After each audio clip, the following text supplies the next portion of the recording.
Meus irmãos, nós estamos de volta com a terceira parte do nosso estudo sobre a doutrina do arrependimento.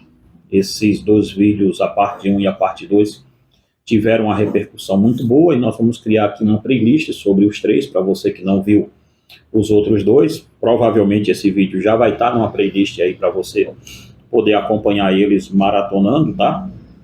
Então, nós vamos tratar do vídeo 3 sobre a doutrina do arrependimento. Queridos, é um estudo que nós estamos dando sobre o que é o verdadeiro arrependimento, sobre o porquê isso é tão importante nós conhecermos o que é arrependimento. No vídeo 1 nós falamos sobre o que não é arrependimento, mostramos a falsificação do arrependimento, e agora, no vídeo 2, pretendemos mostrar a vocês sobre a questão, no vídeo 2 mostramos sobre o que é o arrependimento, e agora no vídeo 3 vamos continuar mostrando a vocês o que é o arrependimento, tá?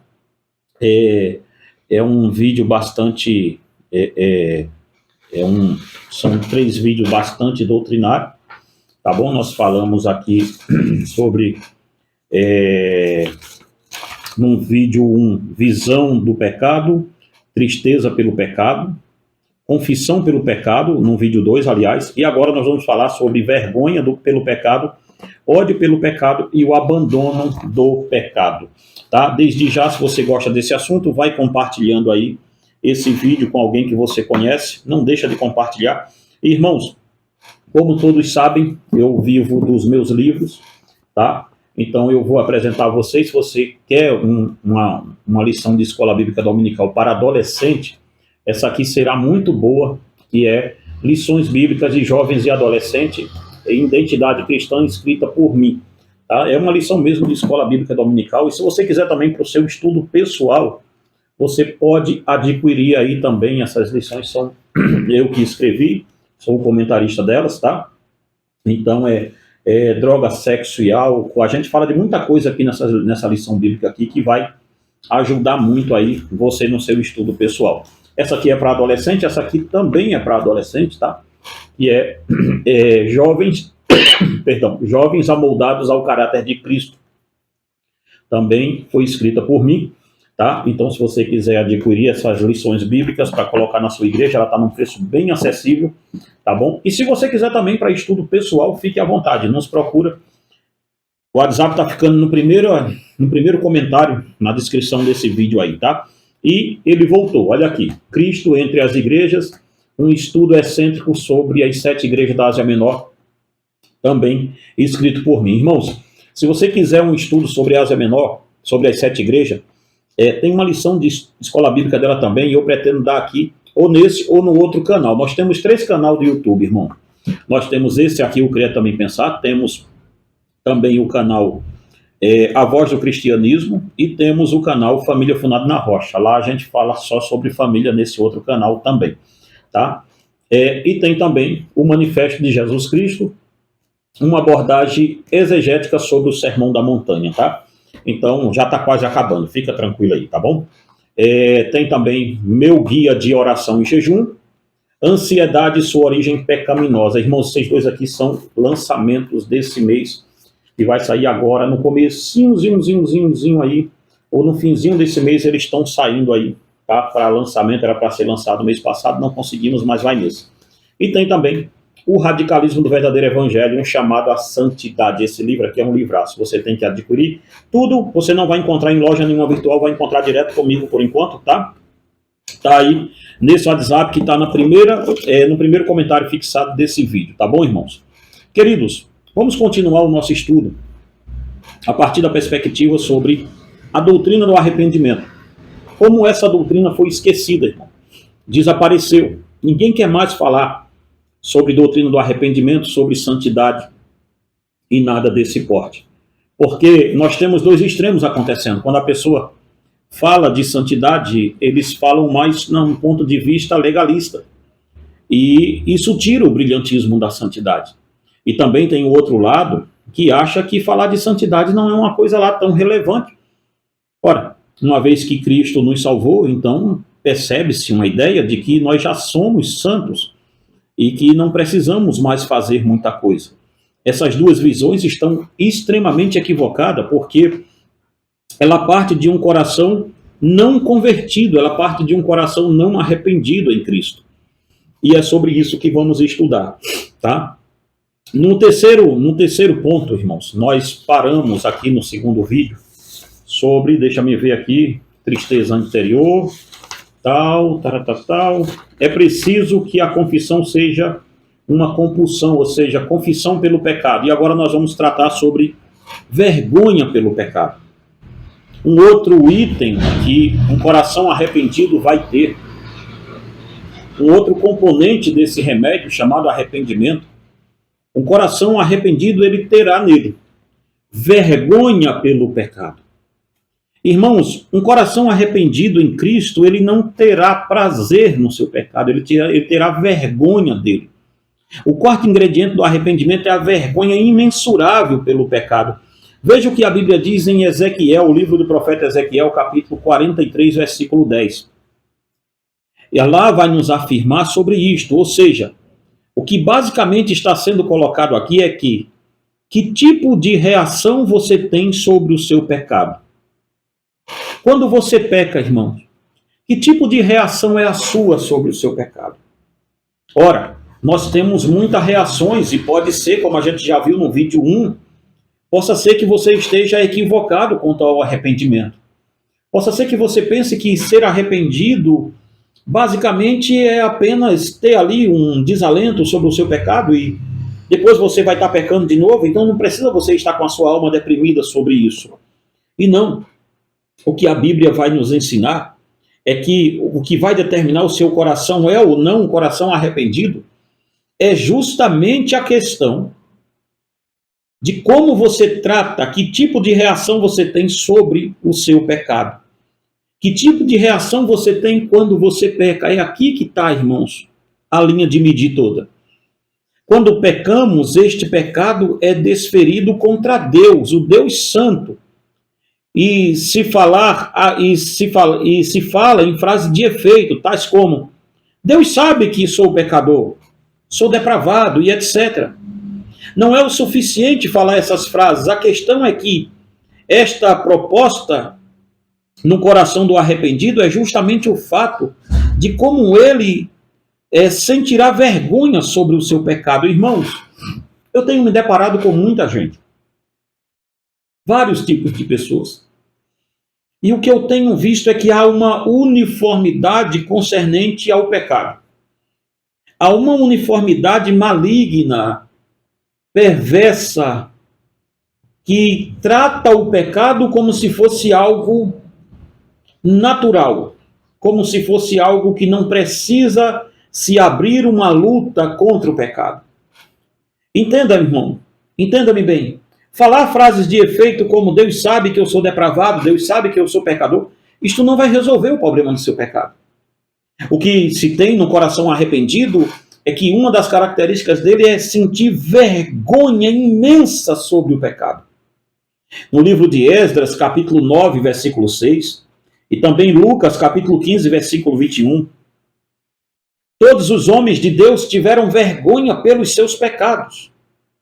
Eles se acanhavam de entrar na presença de Deus quando pecavam. Percebe? O filho pródigo olhou e reconheceu o seu pecado e teve vergonha do seu pecado. Leia também Esdras 9, versículo 6, para você ver uma coisa. Vamos a algumas considerações sobre o pecado. Primeiro, todo pecado nos traz culpa. Nós somos culpados em Adão, mas também somos culpados pelos nossos próprios pecados. Irmãos, todo pecado nos traz culpa. Adão nunca se escondeu envergonhado enquanto estava no estado de inocência. Mas quando pecou, sentiu que deveria se esconder da presença de Deus. Ora, amados, se não vivemos na presença de Deus, como teremos vergonha do nosso pecado? Talvez aqui, no começo desse vídeo, nós achamos a chave mestra de o porquê você não sente vergonha sobre o seu pecado. Acredito eu que seja justamente porque você não está na presença de Deus. Por isso o seu pecado não te envergonha, por isso o seu pecado não é um opróbrio para você, por isso você o mima tanto, com tanto zelo, com tanto carinho, com tanto cuidado. Nós devemos tratar o pecado na proporção que ele nos trata. Em segundo ponto, em todo pecado há muita ingratidão. É este ponto que deve ser o motivo da vergonha de um coração convertido. O Espírito Santo não deixará de nos constranger. O amado Espírito trará em nós um constrangimento, uma vergonha pelo seu pecado. Pois você verá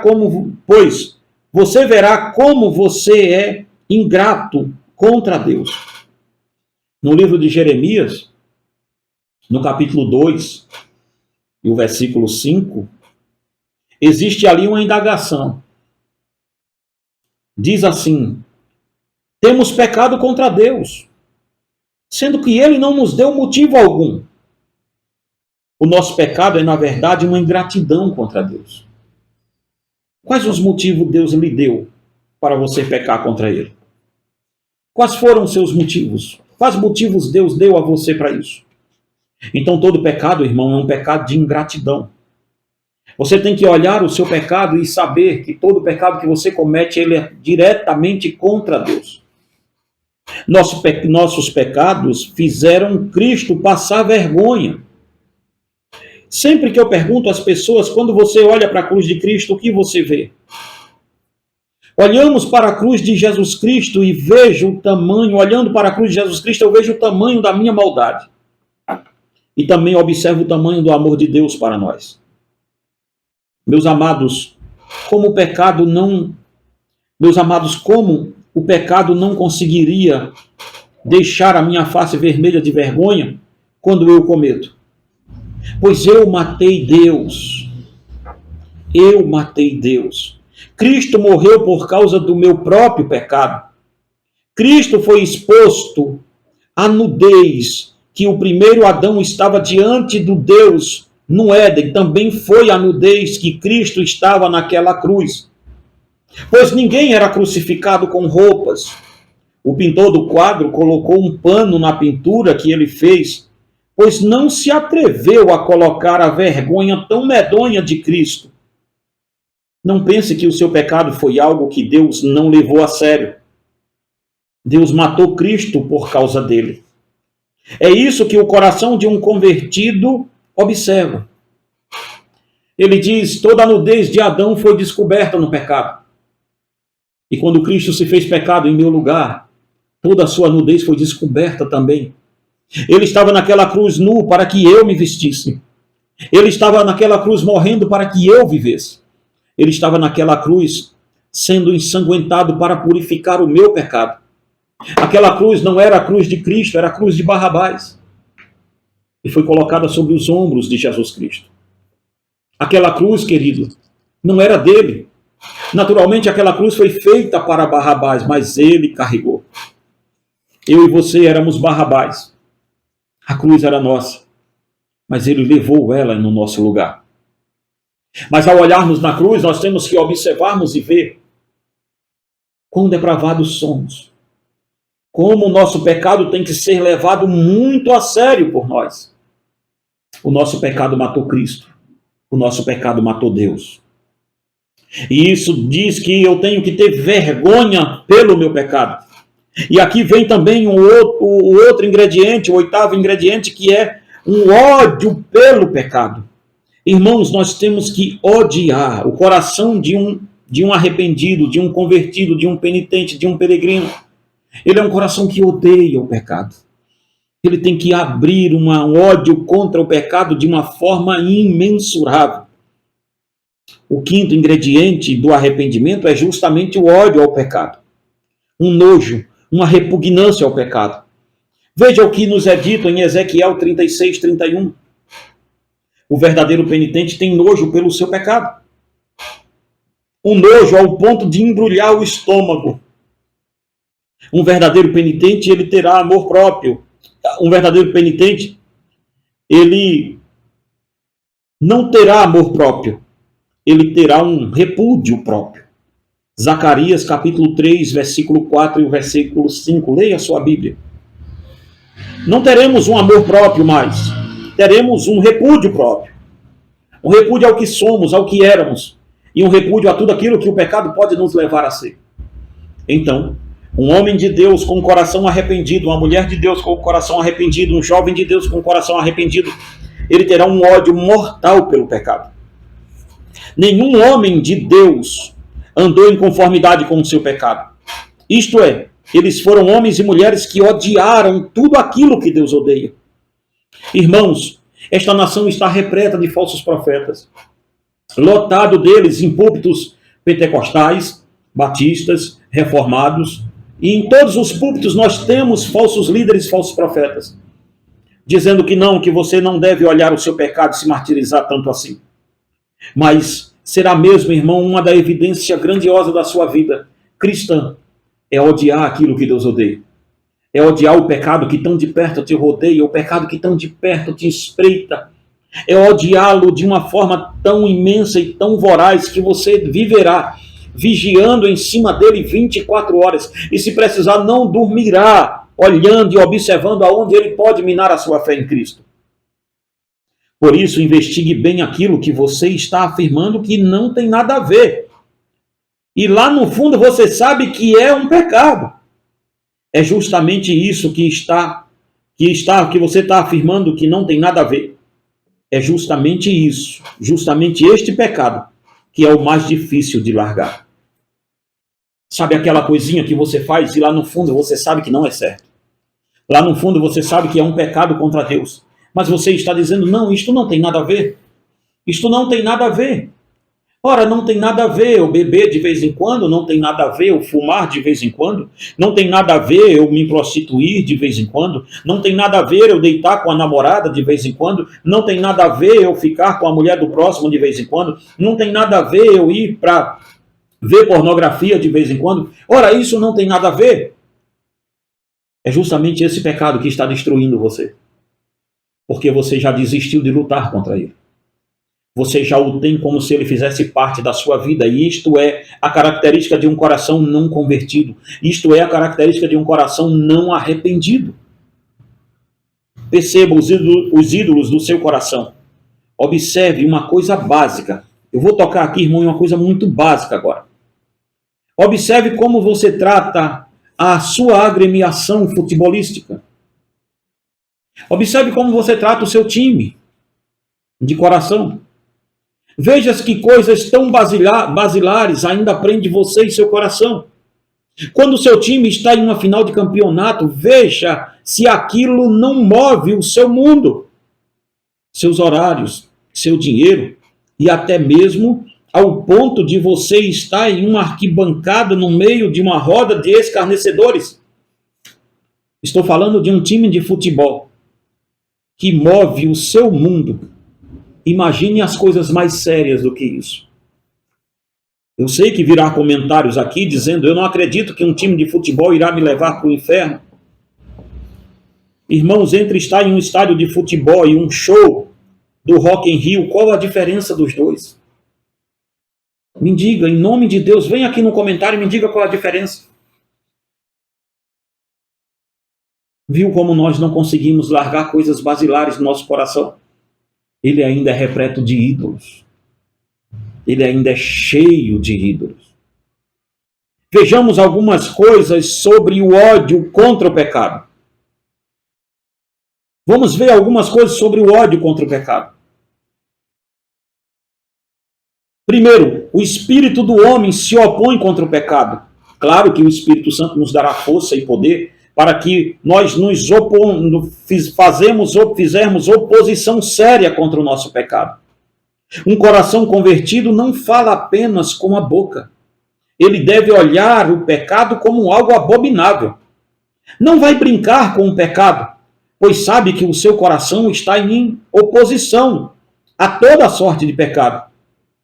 Olhar o pecado e não se opor é o mesmo que conceder em suas práticas. Como, irmão, eu vou olhar uma coisa pecaminosa e não irei me opor a ela? Que tipo de cristão convertido sou eu? Que tipo de cristão com um coração convertido serei eu, com o coração arrependido. Que tipo de conversão é essa que eu vou olhar o pecado e não vou me opor a ele? Eu vou apenas olhar e deixar. Isso não faz o pingo de sentido. Uma outra coisa sobre ódio contra o pecado é que o verdadeiro ódio contra o pecado é contra todas as formas de pecado. Perceba, a Igreja do Brasil ela tem 2 pecados basilares nela. Se você olhar lá dentro, você vai ver qual é os 2 que eu estou falando. Parece que nós pensamos que o pecado é um e o outro não é. Existirá um ódio mortal no coração contra o pecado. Existirá um ódio mortal contra o pecado no coração do penitente. O peregrino olhará todos os pecados e também todos os caminhos que os levam ao pecado de forma odiosa. Irmãos, olhar o pecado de forma odiosa não é o suficiente. Nós temos também que olhar quais os caminhos que levam para aquele pecado e também odiar estes caminhos. Seria pueril pensarmos que devemos odiar o pecado, mas ainda andarmos em seus caminhos. Ora, irmãos, como? A pessoa sabe que o caminho que ele está trilhando pode levá-lo a um adultério. E por que ele está andando nesse caminho? E por que ela está andando neste caminho? Já era para ter abandonado este caminho há muito tempo. Aqui, o nosso ódio se insurge contra o pecado e contra os caminhos que nos levam a ele. Tudo que pode fazer o pecado ser reavivado em seu coração, devemos entender que isto deve ser levado muito a sério. John Owen disse: mortifique o seu pecado todos os dias, ou ele vai mortificar você. John Owen disse: leve a sério o seu pecado. Tem um vídeo nosso aqui nesse canal chamado A Mortificação do Pecado. Vou tentar deixar ele no encarte por aqui, ou no começo do vídeo, ou depois do vídeo aqui, mas ele vai ficar para você. Mortificação do pecado. Vá lá e veja esse vídeo também. No outro canal, na Voz do Cristianismo, tem lá também sobre predestinados para a santidade. Vai lá também no outro canal e dá uma olhada nele. E aqui é o que está. Nós devemos de ter um abandono do pecado. É olhar o pecado e abandoná-lo de uma vez por todas. O arrependimento é uma conversão. Um voltar-se contra o caminho do pecado. O choro e a conversão são colocadas juntas. Veja, Joel capítulo 2, versículo 12. Depois que a sombra do choro sai, a festa da nossa alma se torna mais brilhante. Pois vamos nos desviar de toda a abominação. Leia a sua Bíblia em Ezequiel capítulo 14, versículo 6. Este voltar-se ao pecado quer dizer abandonar o seu pecado, como está em Isaías 55, versículo 7. Como se abandona um homem que ama as suas iniquidades. Nós devemos, irmãos, abandonar o pecado como abandonamos amigos, pessoas perto de nós que amam a iniquidade. Nós devemos abandoná-la, devemos olhar para ela com o olhar de Cristo, evangelizá-la, mas não fazer parte do seu convívio mais. Porque o nosso coração odeia o pecado. Muitas pessoas ainda têm o seu coração ligado ao seu pecado. Aliás, me perdoe. Assim como Paulo lançou aquela víbora no fogo em Atos 28, 5, assim devemos tratar o nosso pecado. Não trate o seu pecado de uma forma carinhosa, porque ele não está tratando você assim. A conversão tem que ser no coração. Não podemos tagarelar com a boca que somos salvos se o rumo do nosso coração não está mudado. Existe uma pergunta para o seu coração. Por que você não está cometendo este pecado? Por que você não está cometendo este pecado? É somente porque você tem medo? Ou porque você não tem mais prazer naquele pecado? Perceba, irmão, por que você não está cometendo o pecado que você cometia antes? É porque você tem algum medo, algum receio, ou porque você tem ódio daquele pecado, tem nojo dele. Muitas pessoas ainda têm o seu coração ligado ao seu pecado. E não adianta você procurar um psicólogo ou um psiquiatra ou qualquer coisa desse tipo. O seu coração está ligado ao seu pecado, isto porque a conversão ainda não aconteceu. Nós temos que começar, irmãos, a observar bem isso de perto. Por que você não está pecando mais esse pecado? Esta é a pergunta para o seu coração. Se você tem medo de acontecer alguma coisa, é sinal que você não está no caminho bom. Você está no caminho do medo e não no caminho da liberdade. Porque quando você for liberto do pecado, você vai olhar aquele pecado com nojo, com desdém, e vai dizer a ele, meu Deus, como é que eu consegui viver nisso o tempo todo? Você vai abrir uma oposição contra o seu pecado. A conversão deve ser feita, a conversão deve fazer você abandonar todo o pecado. Em Isaías 55:7 diz, deixe o ímpio o seu caminho. O verdadeiro peregrino sairá da estrada do pecado. Assim como Jeú quis fazer aos profetas de Baal, em 2 de Reis, capítulo 10, versículo 24. Assim também é o coração do peregrino, ele não vai tolerar o pecado, pois ele sabe qual é a sua natureza e o que qualquer pecado representa para ele. Meus amados irmãos, está na hora de pararmos de subirmos em cima do nosso banco de miserabilidade que nós criamos, de dizermos eu não posso largar tal pecado, eu não posso deixar isso, eu não posso deixar aquilo. Está mais do que na hora de sairmos de cima disso e dizermos, meu Deus, me dá força para abandonar esse pecado. Mas para abandonar um pecado, para ser convertido é preciso que a conversão tenha bases espirituais. Não se trata de uma mera restrição aos pecados, nós já falamos disso no vídeo 1. E sim um ódio contra o pecado, contra os pecados que outrora você praticava. Pois um pecador pode restringir certos pecados, como já vimos, mas o peregrino verdadeiro, ele tem uma nova atitude espiritual contra o pecado. É uma atitude nova, gente, contra o pecado. É olhar para o pecado e dizer, eu odeio você. É quando você cair, você odiar, se constranger porque caiu. Ficar tão constrangido ao ponto de, da sua alma, clamar a Deus por socorro.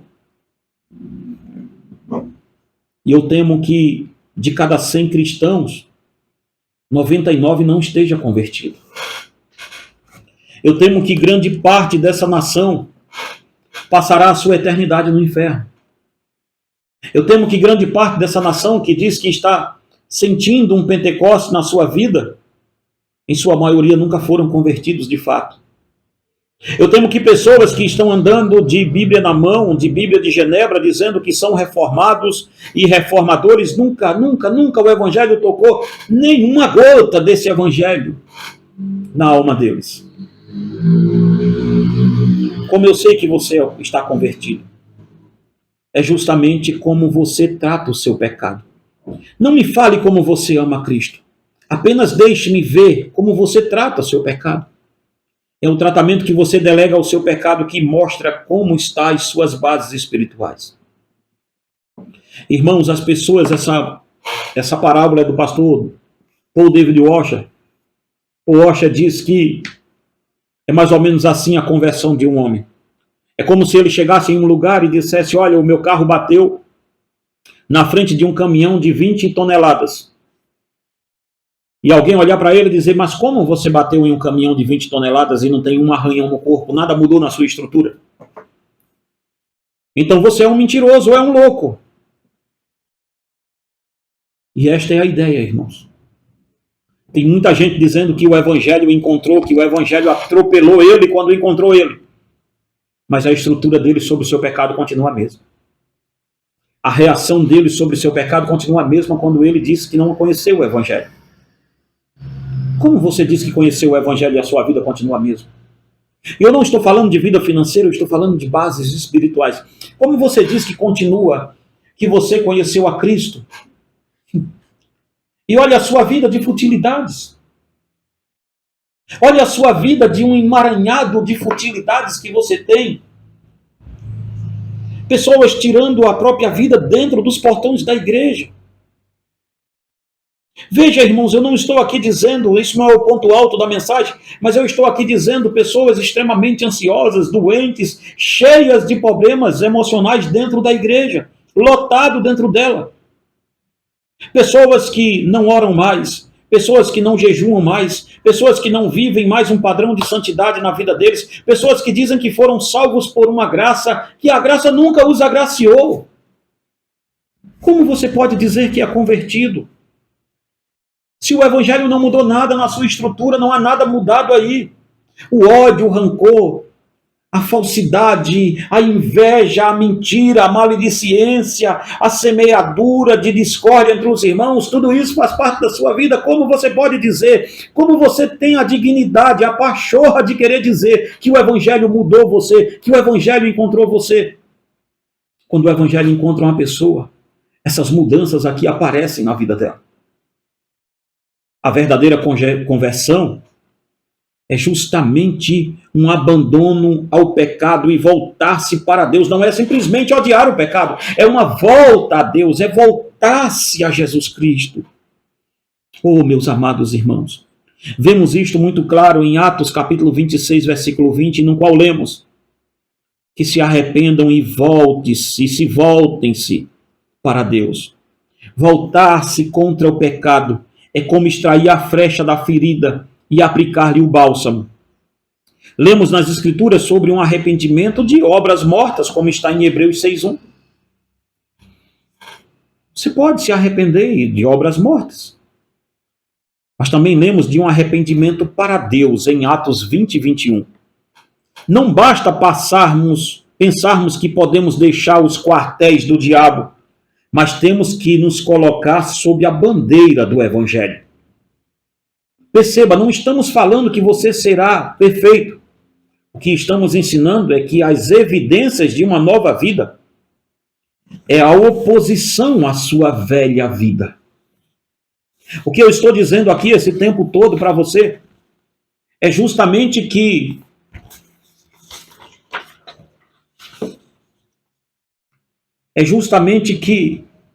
a evidência de uma nova vida é a oposição à velha vida que você tinha. Meus amados irmãos, eu não faço esse vídeo com uma alegria para afrontar você, para querer quebrar a sua alma, para querer quebrar você, não. Eu faço essa série de estudo para que você entenda o que é um verdadeiro arrependimento. Eu não estou ensinando nada novo. Eu estou ensinando o que está nas Escrituras. Ela está aí. A doutrina do arrependimento é bíblica. Tenha isso em mente. Vá à Bíblia. Vá às Escrituras. Procure Deus. Arrependa-se do seu pecado e o odeie com toda a força do arrependimento que você teve. Se você tem qualquer tipo de pecado sexual, qualquer tipo de pecado desse porte ou de outros, abandone celular se você quiser, abandone internet, faça o que você puder fazer, mas lute, mostre que você odeia esse pecado.